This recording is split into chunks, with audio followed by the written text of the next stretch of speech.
Assalamualaikum warahmatullahi wabarakatuh.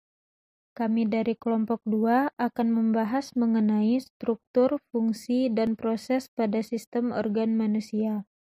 Sebelumnya, saya akan memperkenalkan anggota kelompok saya. Yang pertama yaitu saya sendiri, Gebi Salsabila. Yang kedua yaitu Mutiara Duana Putri. Yang ketiga Rahimatul Utia. Yang keempat Randi Nofrialdi. Yang kelima Rani Septiani Putri dengan dosen pengampu Ibu Resti Pevria.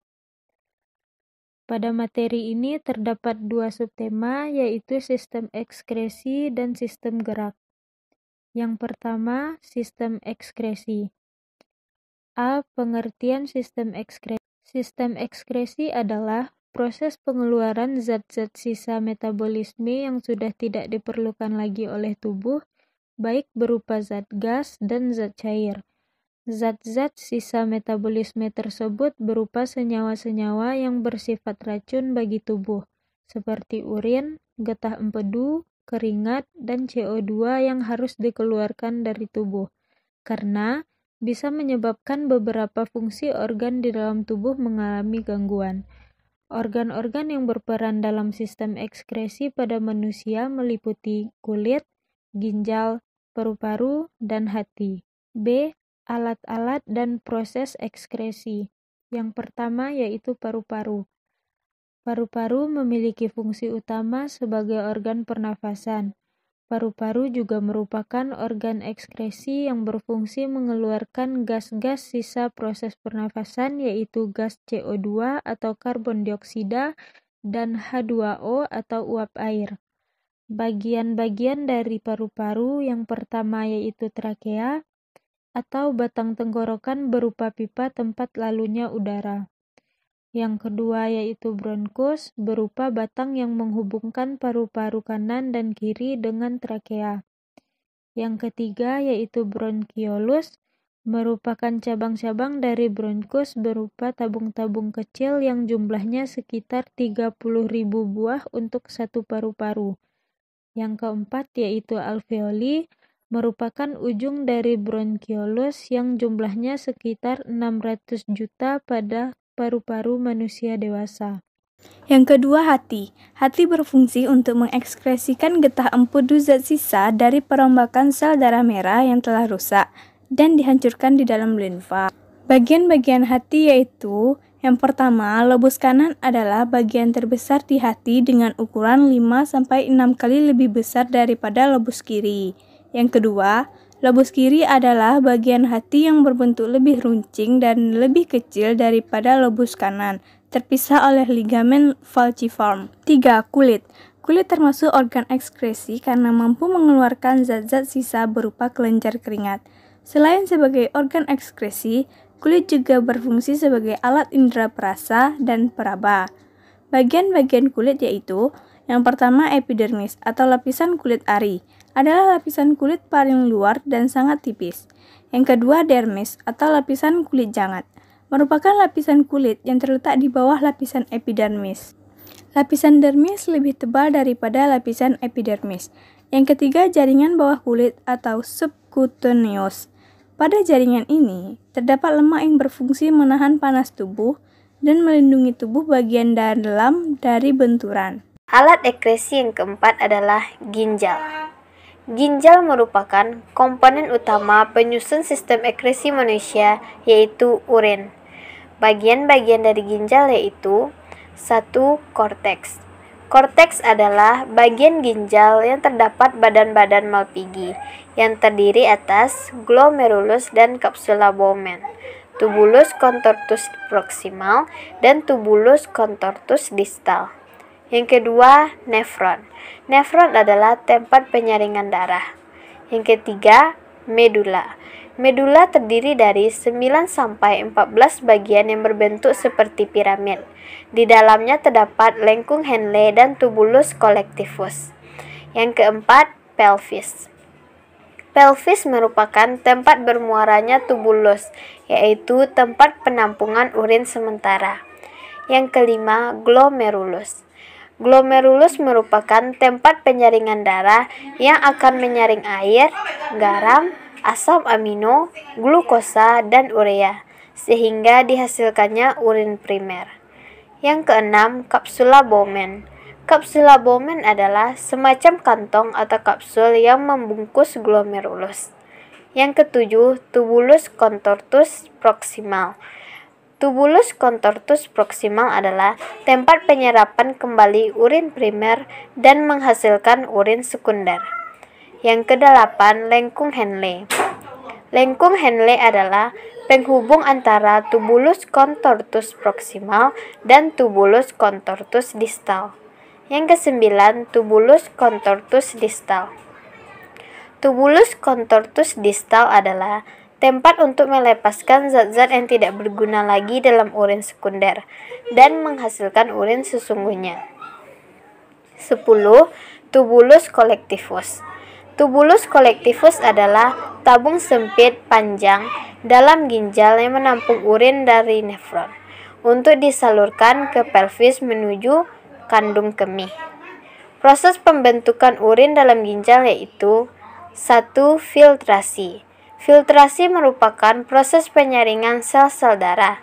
Hasil dari filtrasi berupa urin primer yang masih mengandung air, glukosa, dan asam amino, tapi sudah tidak mengandung protein dan darah. Yang kedua, reabsorpsi. Reabsorpsi adalah proses penyerapan kembali zat-zat yang masih dibutuhkan oleh tubuh. Hasil dari proses reabsorpsi adalah urin sekunder. Yang ketiga, augmentasi. Augmentasi adalah proses pengumpulan cairan dari proses sebelumnya.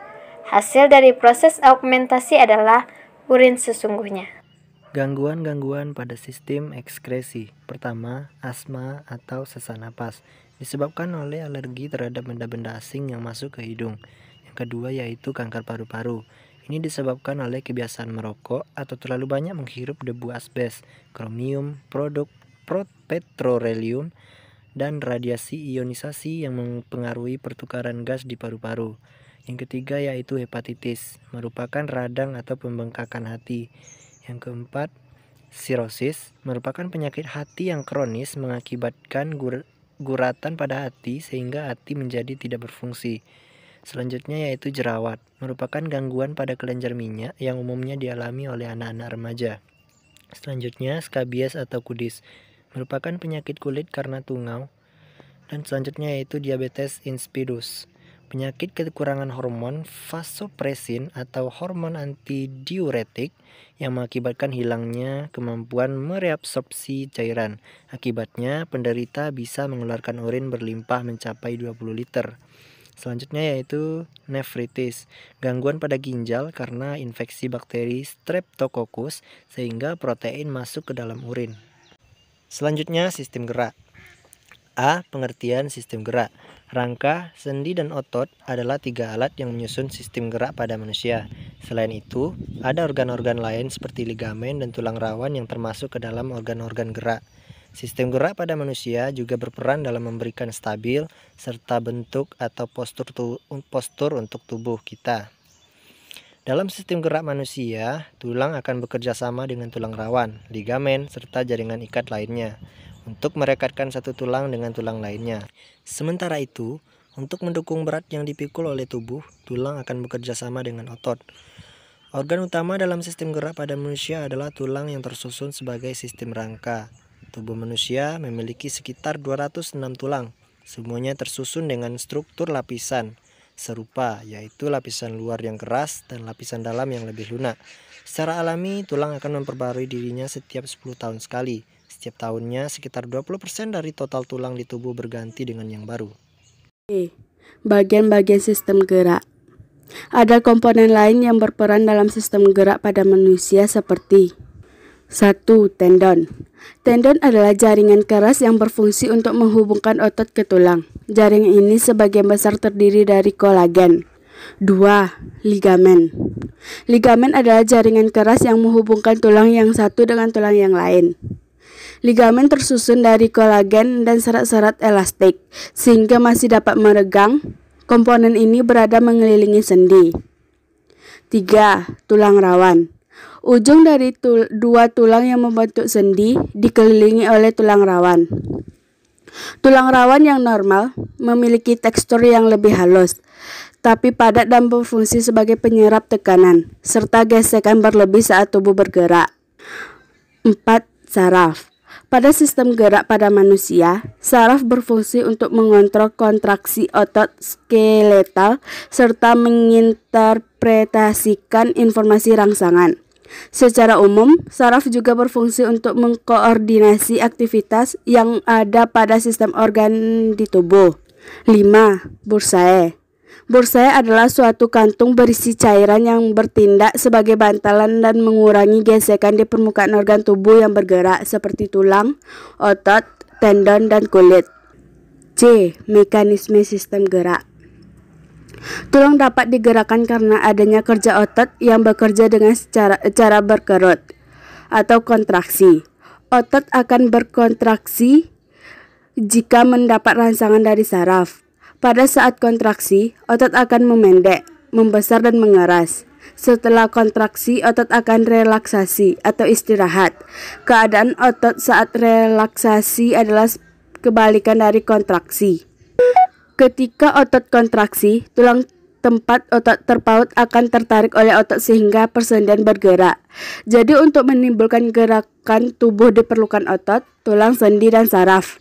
Satu hal yang harus diingat, untuk menggerakkan tulang diperlukan minimal 2 buah otot. Kerja 2 otot atau lebih dalam menggerakkan tulang dibedakan menjadi 2 macam, yaitu antagonis atau berlawanan dan sinerges atau bersamaan. Mekanisme sistem gerak ada 2. 1. Mekanisme terjadinya gerak refleks atau gerak tak sadar. Urutan jalannya impuls atau rangsang pada gerak refleks atau gerak tak sadar. Rangsang atau impuls, strip reseptor, strip neuron sensorik, strip neuron konektor pada sumsum tulang belakang, strip neuron motorik, strip efektor, strip gerakan. 2. Mekanisme terjadinya gerak biasa atau gerak sadar. Urutan jalan impuls atau rangsang pada gerak biasa atau gerak sadar. Rangsang atau impuls, strip reseptor, strip neuron sensorik, strip otak, strip neuron motorik, strip efektor, strip gerak. Baiklah, sekian hasil presentasi dari kelompok 2. Apabila ada kesalahan, kami mohon maaf. Saya sudahi. Assalamualaikum warahmatullahi wabarakatuh.